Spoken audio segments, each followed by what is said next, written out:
Welcome everybody, good evening to you all. Welcome, welcome.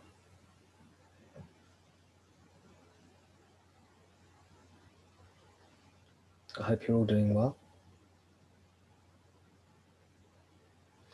I hope you've been able to, in your daily life, allow yourself daily, every day, to relax, sink back into happiness. Allow yourself to feel love and peace.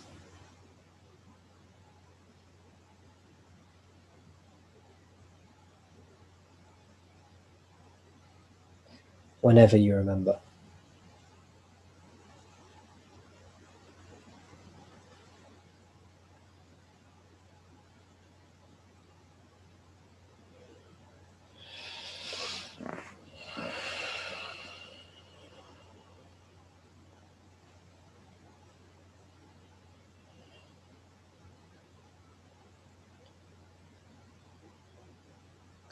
Whenever you remember, whenever you are able to relax.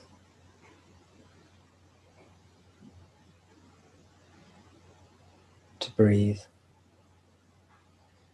to allow yourself to feel happy and calm.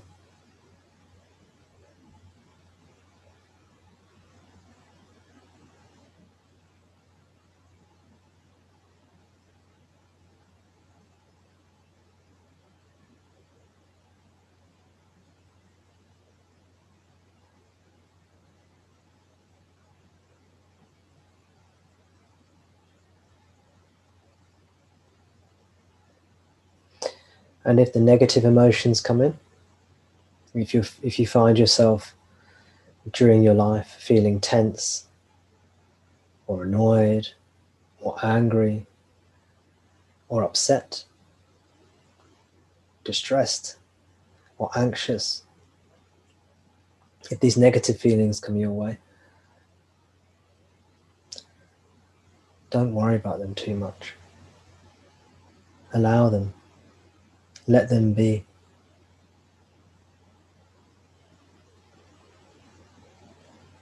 Allow them. Let them be.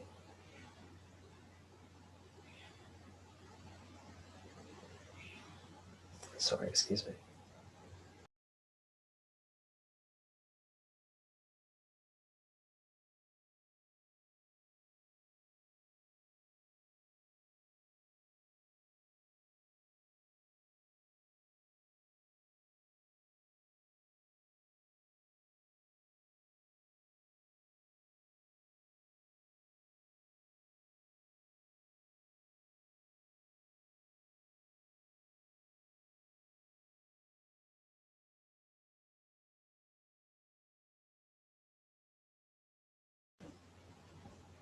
Hello again.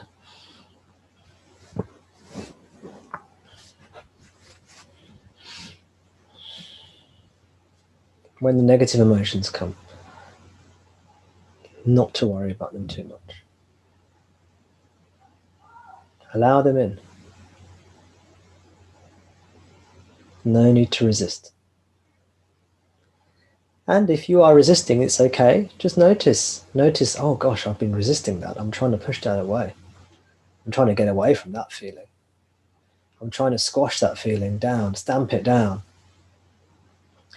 to protect myself because I don't like it. Don't be afraid of the thoughts. Don't be afraid of the feelings. What can they do to you? What can they do to you?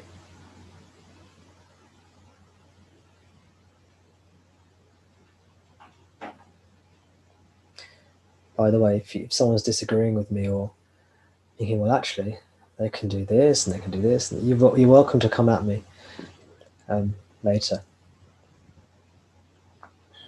Let me do my monologue first, and then you can come out. Or the floor can be yours. You can come out with any objections or concerns, or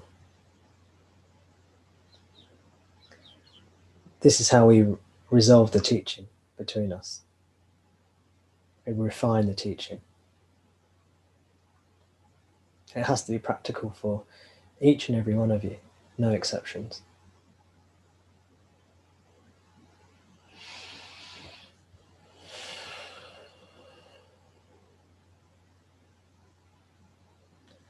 So when negative stuff comes your way, negative thoughts, negative feelings, we don't have to be afraid even of the negative thoughts, or the negative feelings. We can let them come in. Don't pay them too much attention. Maybe you'll get a sense of it if you haven't already. There's a kind of art of allowing these feelings in, on one hand, and not indulging in them, on the other hand, and not suppressing them, on the other hand. We've got 3 hands there, so apologies. But I thought I was good at anatomy.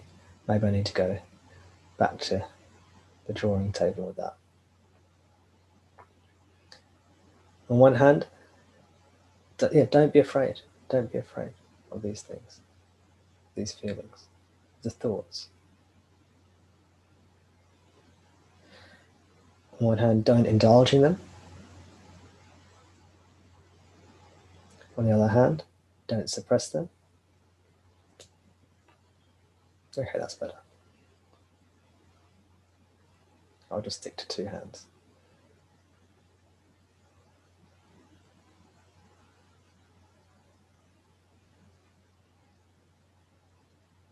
A friend of mine used to, there's a friend of mine, and he used to say, look, there's just 2 things I want to tell you. There's 1, this, and then 2, that, and C, this. And every time he said C, I wanted to say to him, first of all, that's not 2 things, and then you switch from numbers to letters. Damn it. But, try to be a good friend and just listen to the actual point he was making. But every now and again, especially when he got a bit into it, firstly this, secondly, and 2 this, and then C. So say C.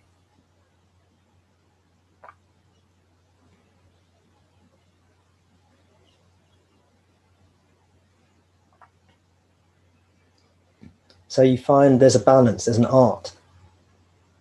And you discover this art not with the mind, but through life. The art of not indulging in thoughts, not indulging in feelings, and not suppressing them.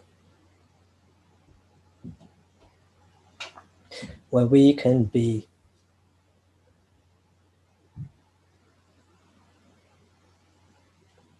and allow, but not get engrossed and obsessed and too much into these thoughts and feelings. And sometimes it's good to get involved a little bit in these things. It's good to allow the thoughts to come through, and you can understand yourself better, and allow your feelings to come through, and you can understand your thoughts and feelings better. That's very valuable.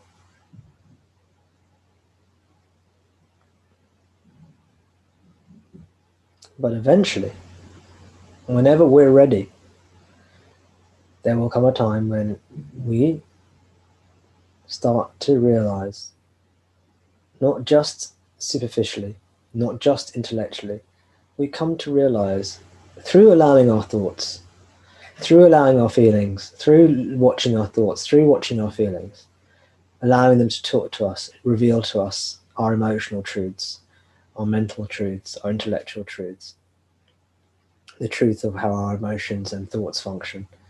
Eventually, we see the futility of attending to these things as a means to alleviate suffering. We're not saying it's not useful at all. It can be useful to gain psychological insight to your thoughts and feelings and behaviors. But eventually, it's not liberating to attend to these things.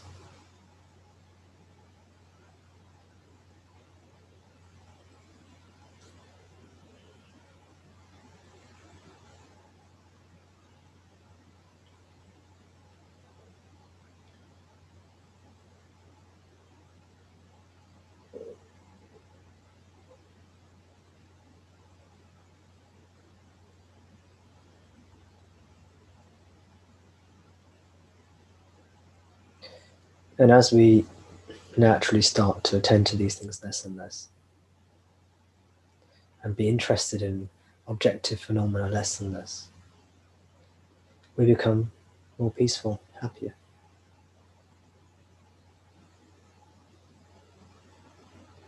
The beingness, which is the happiness, is always there. And while initially the happiness depends on objects, and it depends on the environment, depends on what's happening, depends on what's happening in our life. When good things are happening, we feel happy. When not so good things are happening, we don't feel so happy. Initially, that's how it is. But eventually, what happens is the happiness starts to just be there. It doesn't matter what's happening. And this is when we're coming more into abiding as ourselves. We're just happier and more at peace, calmer, irrespective of what's happening, because there's a non-verbal intuitive knowing that whatever's happening, on an ultimate, while relatively speaking it may be important, ultimately it is not important. So while on a relative level, on the body-mind level, on the body-mind world level, the body-mind does certain things because the mind considers them to be important. If you've got a project that's due in on Friday, then you work and hopefully deliver your project in by Friday. If you've agreed to meet somebody at a certain date and time, then you try your best to meet somebody at that date and time you've agreed. These things are important. It's good to be punctual, good to be polite, good to be good to be, etc., etc., responsible. But ultimately, none of this matters. And I just wanted to point out, in case some of you are confused by the terms relative and ultimate, or relative and absolute, maybe you caught it there as I was saying it. Relative is to do with Maya, or objects, or body-mind world, which is the sum total of all the objects. And ultimate is to do with the self, or consciousness, or awareness, or the absolute. So the relative and the absolute. Relatively, things are important on a relative level. They appear to be important. Your health, your wealth, your relationships, your environment, your loved ones, your society, your culture, and so on. These all have a relative importance within Maya. And so the body-mind acts within those concepts, that framework, and does its best. That's what your body-mind will do. It will do its best within its own framework on a relative level. That's good and proper, and that's the way it should be. If you fall over and you hurt your knee and it's bleeding a little bit, then you might clean it up and put a plaster on, because you're dealing with things on a relative level. But ultimately, it doesn't matter. There's always the beingness there. And the relative just happens by itself.